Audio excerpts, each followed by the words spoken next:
Dear participants of the second Olympia Forum, ladies and gentlemen, this is a special moment of the opening session of our conference. We have with us Ambassador Eleni Kounalakis, who is the 50th Lieutenant Governor of California, sworn in on January 7th, 2019, the first woman ever elected in this important post. Mrs. Kounalakis had served also as a U.S. Ambassador to the Republic of Hungary between 2010 and 2013. Dear Eleni, I truly thank you for your participation at the opening session of our second Olympia Forum, entitled Utilizing the Dynamics of the Cities and the Regions, a conference, mind you, which has a rich agenda that will be addressed by more than 130 speakers. As you may know, this event is taking place today and tomorrow at the emblematic venue of the Symeon building, and we will continue on Thursday and Friday and Saturday perhaps in Olympia. And I hope that next year you will be in person with us, and I deeply thank you for your participation. Needless to say, Ms. Kounalakis, how proud we all are in Greece of your tremendous personal achievements during these last 10, 12 years. You lead perhaps the most populous state in the United States. The economy of California, approximately $3.2 trillion US, is the largest subnational economy in the world. And if California were a country, it would be the 5th largest economy in the world. So I thank you deeply for your participation. And before I have a couple of questions which are relevant to our topic, can you tell me a few words about the challenges that you have, as a Lieutenant Governor in California? To be here with you all virtually. I wish I were in person and hope to be there next year. I do make it a point to get to Greece every year. It wasn't that long ago that my family immigrated to the United States, and I hold Greece very dear, sti kardia mou pada. But there are lots of challenges in the state of California. As you noted, we are the most populous state in the US with the largest subnational government in the world. And at the same time, we do not have the power of a country. We don't have sovereign power. And so we work very, very closely with our partners in Washington, D.C. at the federal level, and of course with local governments. And I know that a big part of the conversation with the Olympia Forum is about how all different governments can work together for the benefit of the people. So right now, of course, we are still, like the rest of the world, dealing with the outfall of the COVID-19 global pandemic. California was the first state in the country to issue a statewide stay-at-home order. We're very proud of that. We know that our science-based approach saved lives. And here we are now, a year and a half later. Our economy is rebounding very energetically, and our historic budget surpluses have allowed us to have the financial ability to look after those who the pandemic hit the hardest, and the segments of our economy that were hit the hardest, in particular, the service industry, the tourism industry, as you know, similarly in Greece. And then, of course, it's also wildfire season. We've already had this year a terrible fire, the Dixie Fire, the second largest in our history. But over the last decade, the impacts of climate change have been felt here in the form of drought, which has weakened our ecosystems, changed wind patterns, and created the conditions for these very, very large wildfires, not unlike what we have seen in Greece as well. Really devastating, again, mobilizing, being a very tech-forward state as we are, with lots of innovators and innovation. And also the financial wherewithal with a powerful budget to be able to invest in both the technology and, frankly, the manpower, more and more, and woman power, more and more firefighters to be out on the front lines. So certainly COVID, wildfires, and climate change in general. These are some of the challenges that we have, but working together, again, at the state, local, and federal level, to be able to meet the moment, as Governor Newsom so often says. Absolutely. Thank you very much. Also, we are looking forward to increase in our GDP this year. Greece is expected to have a 7% growth, which is very important. But unfortunately, as you said, we have had huge wildfires in Greece, and I was wondering whether we can get some experiences from California, from your side. How is there a blueprint that maybe perhaps we can tackle this issue in the years to come? Mind you, we have the leadership now of a new minister, Christos, who came from the Europe. He's a Cypriot, and we're looking forward to that.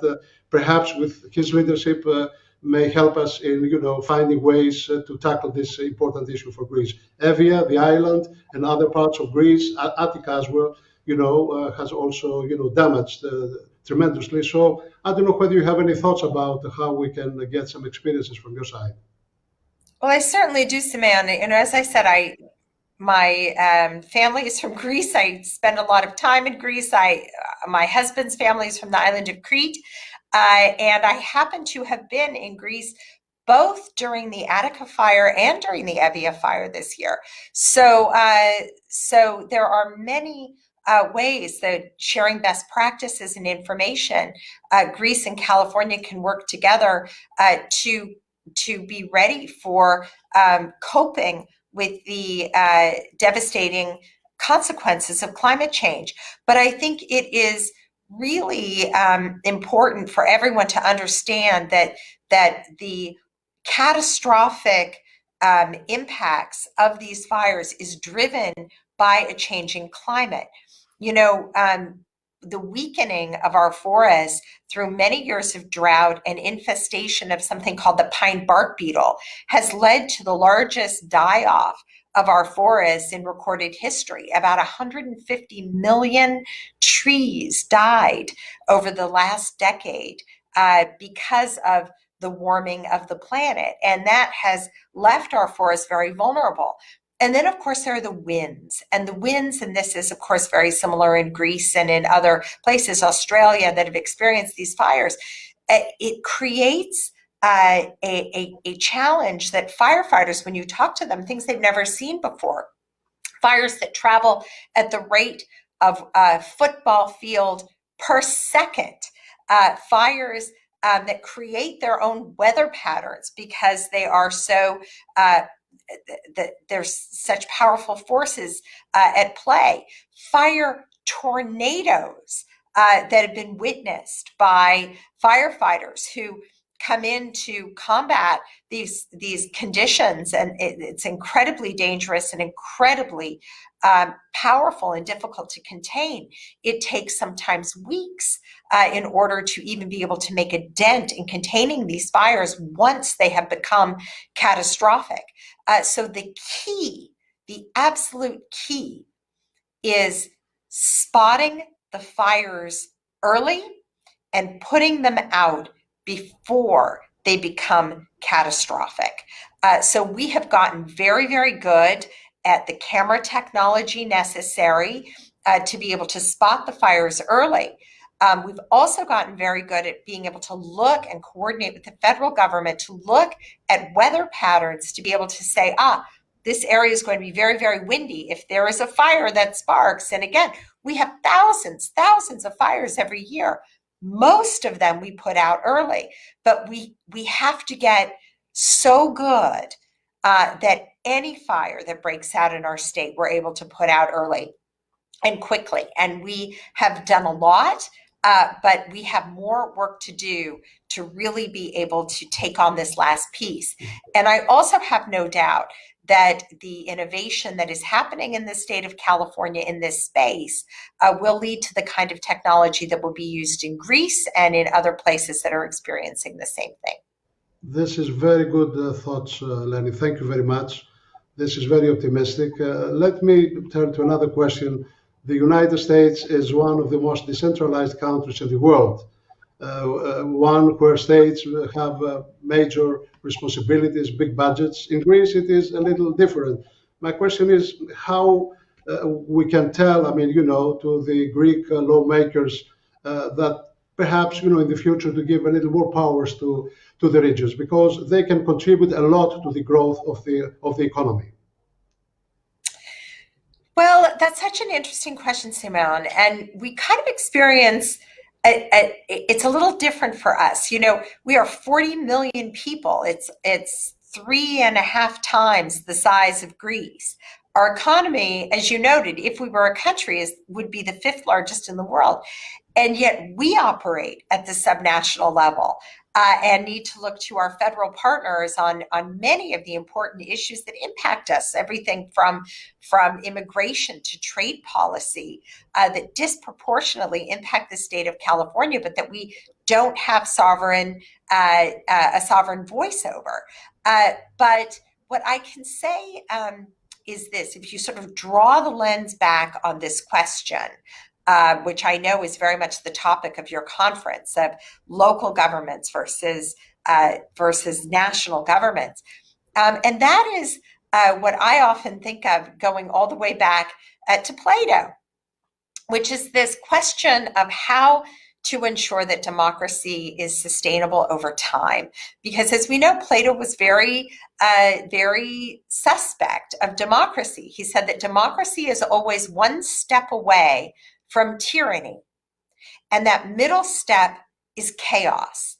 And so when I think about all of these overlaying jurisdictions, what I think about is how important it is that we all understand that our future rests on our ability to work together and to prove to the people that democracy delivers, and that democracy is not so inefficient or so chaotic that it isn't the best possible form of government to deliver for people and to solve problems. And Symeon, you noted I was the United States ambassador to Hungary. And what Viktor Orban, in his successful efforts to consolidate power, his argument was, give me all the power because I alone, with adequate unilateral power, can deliver for people. Well, Greeks don't accept that. Most Americans don't accept that. We don't want the government to have that level of control over things. And so what it means is, more than anything else, that the responsibility is upon us in these very difficult times with lots of challenges, a global pandemic, and massive changes in communication, that the responsibility is on us to roll up our sleeves, to respect each other at the different levels of government, and to recognize that more than anything else, we need to listen to the voices of the people who policies impact the most and work together to come up with the best solutions for everybody. I cannot agree more with you, Eleni, seriously, about this. And I remember very vividly your speech during the Athens Democracy Forum a few years ago about these issues, and we thank you again very much. On a last point, I don't know whether there is any particular relationship, business or economic, between California and Greece. Mind you, this relationship is deeply in my heart because, as you may remember, I worked for many years at the American Chamber of Commerce in Greece.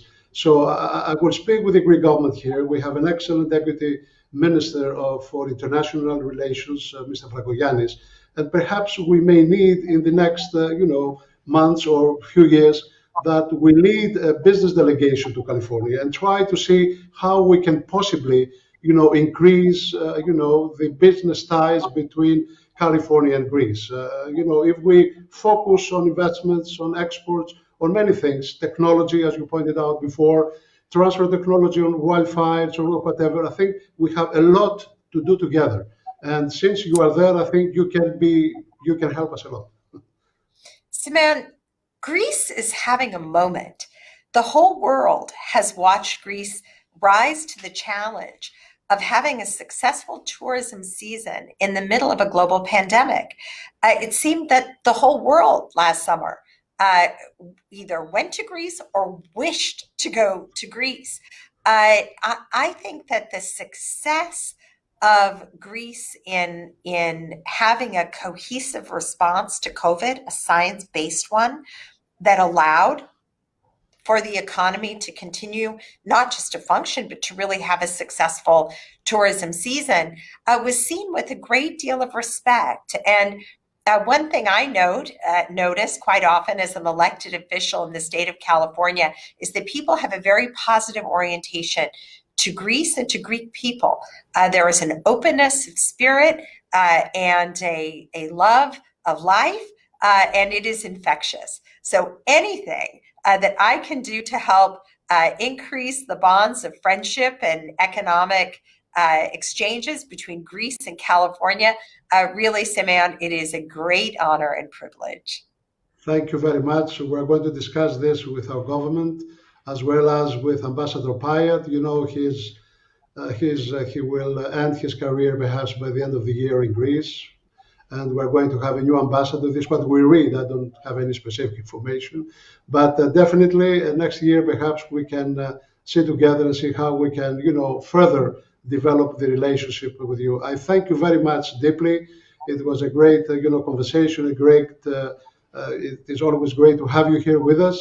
On a personal note, please convey my warmest regards to your family, to your great father, that I have met a couple of times in California, and I deeply thank you and we wish you all the best to your high duties that you have in California. Thank you, Symeon.